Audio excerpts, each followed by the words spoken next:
नमस्कार विद्यार्थी मित्रांनो, टीसीएस वर्ग आणि वर्गमूळ या घटकावर वारंवार प्रश्न विचारतो आणि चांगल्या लेवलचा प्रश्न हा वर्ग आणि वर्गमूळ या घटकावर टीसीएस हा सेट करतो.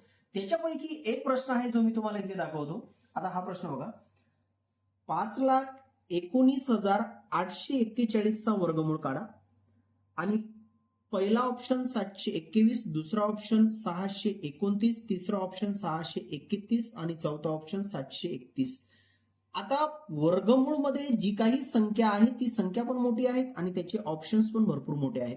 एकदम शॉर्टकट पद्धतीचा वापर करून कसं काढायचं ते सांगतो. काय करायचं, जी 3 अंकी संख्या आहेत या 3 अंकी संख्येला उजव्या बाजूला 2 अंकी, उजव्या बाजूला 2 अंकी म्हणजे उजव्या बाजूच्या वर्तुळमध्ये 2 अंक ठेवायचं आणि डाव्या बाजूच्या वर्तुळमध्ये 1 अंक.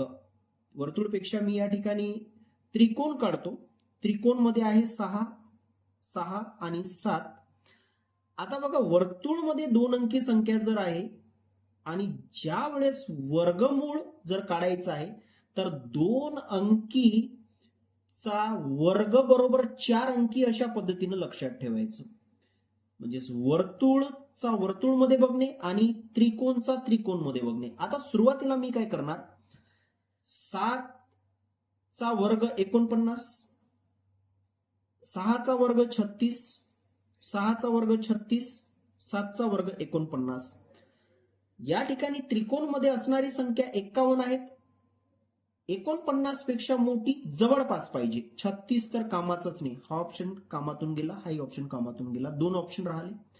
मग या ठिकाणी 49 आहे, 7 चा वर्ग 49, इथे पण 7 चा वर्ग 49. आता काय करायचं, याचा रोल द एंड करायचा. आता इकडे यायचं, 21 चा वर्ग 441 आणि नंतर 31 चा वर्ग 961. 2 अंकी संख्या तर वर्तुळमध्ये 2 अंक टाकायचे आणि या ठिकाणी ते 2 अंक जे आहे 41 हे 41 जशा तसेच दिसायला पाहिजे.